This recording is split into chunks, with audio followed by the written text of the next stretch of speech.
Welcome to ITER, where after years of preparation, we are now assembling the world's largest experimental fusion reactor with 35 different countries here in the south of France. And we need the world's best talents to make fusion a reality. That means we're recruiting more Americans to come join us here.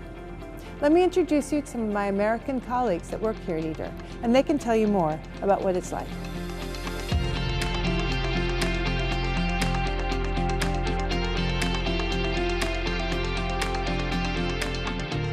Hey Shira! Hey! Here we go. Good to see you. I can take it off.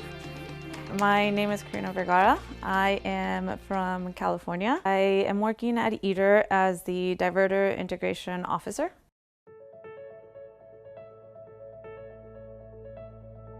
This is 1/54th of the diverter.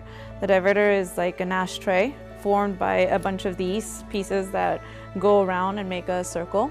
Kind of look like an ashtray. And my job is these pieces are going to be coming from all over the world, and I will be putting them together. My name is René Raffray, and I work on the so-called the blanket. It's called the blanket because it's actually blanket if you want the reaction. So it's a blanket for the other components, protecting them from the fusion reaction. My name is Jonathan Coburn.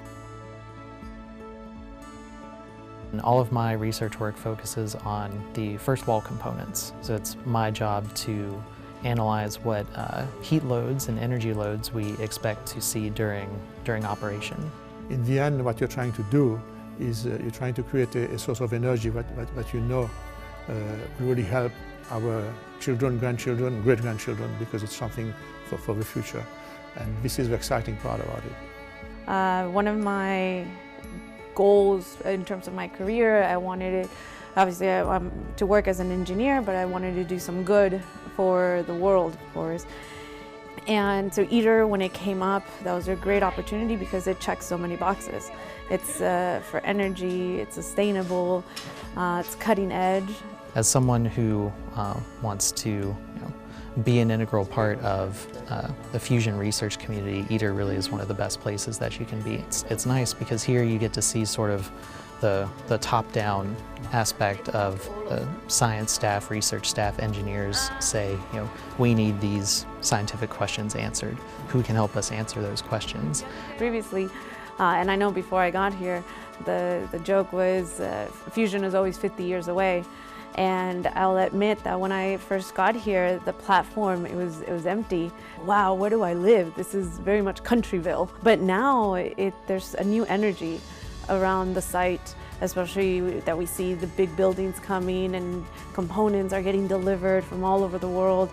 And there's definitely an urgency that you feel, and it's inspiring. One thing I enjoy a lot is working in an international environment. I really appreciate that because everybody brings kind of its own way of working, its own expectation, and then you have to kind of manage that in such a way that everybody works together towards a common goal.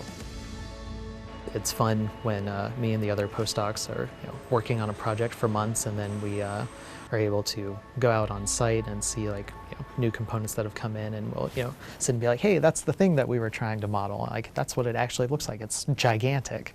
Here at ITER, you step it up. You take everything to the next level because just the nature of ITER, there's so many components, there's so many moving pieces.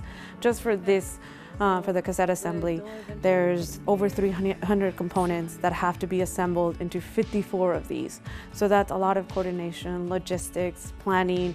If I was to come back here for, say, another 5-year contract, way down the road once I've established a strong career in fusion, I would say yes.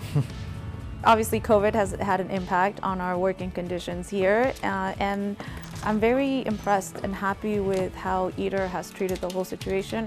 We telework 3 days a week, and then we come on site, for me, twice a week, and this is a good balance.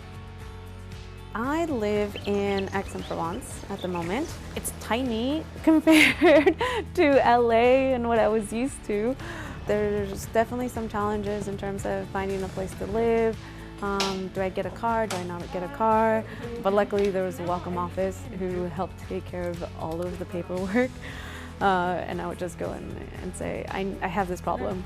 Can you help me? What do I need to fill out? What do I do? With my leisure time, I like cycling. I also cycle sometimes with ITER colleagues who have there's a little group of cyclists here.